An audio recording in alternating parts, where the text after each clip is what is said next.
உங்க லெவலுக்கு வேலை செய்யுங்கடா.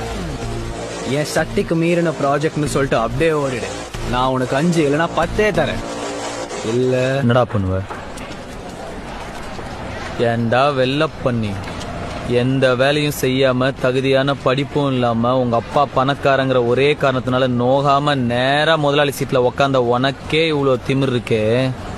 அப்பா அம்மா கஷ்டப்பட்டு ஸ்கூலுக்கு டொனேஷன் கட்டி எல்கேஜில இருந்து 10வது வரைக்கும் ஃபெயில் ஆகாம படிச்சு 10வதுல ஈஸியான குரூப் எல்லாம் விட்டுட்டு இந்த குரூப் எடுத்தாதான் இன்ஜினியர் ஆக முடியும்னு கஷ்டமான குரூப்பா எடுத்து பிசிக்ஸ்க்கு ஒரு டியூஷன், கெமிஸ்ட்ரிக்கு ஒரு டியூஷன், மேக்ஸுக்கு ஒரு டியூஷன் ரோடா அலைஞ்சு அதுக்கு ஃபீஸ் கட்ட பெத்தவங்களை வேற ரோடா அலைய விட்டு பப்ளிக் எக்ஸாம்ல பாஸ் ஆகிறதுக்கு நைட் எல்லாம் பிளாஸ்க்ல டீ வச்சு படிச்சு காலையில அலாரம் வச்சு எந்திரிச்சு படிச்சு அதுல வாங்குற மார்க் எல்லாம் பத்தாம டிஎன்பிசி எக்ஸாம்க்கு வேற தனியா ஒரு 2 மாசம் உட்காந்து படிச்சு அதுல வாங்குற கட் ஆஃப் மார்க் யூஸ்லெஸ்ஸா போய் அம்மா நகைய அடமா வச்சு காலேஜ்ல சீட்டு வாங்கி ஃபர்ஸ்ட் இயர்ல இருந்து 4th இயர் வரைக்கும் வச்ச அரியர்லாம் 4th இயர்ல மொத்தமா கிளியர் பண்ணி இந்த சொசைட்டிக்குள்ள நுழைஞ்சா இந்த சொசைட்டி என்ன வேலை இல்லைன்னு செருப்பால அடிச்சு ரோடா வேலை தேடி அலைஞ்சு 3 வருஷம் 4 வருஷம் வீட்டுல தண்டமா உக்காந்து அப்பா என்ன தண்டச்சோறுன்னு திட்டி சாப்பிடுற ஒவ்வொரு வாய் சாப்பாடும் தொண்டையில சிக்கி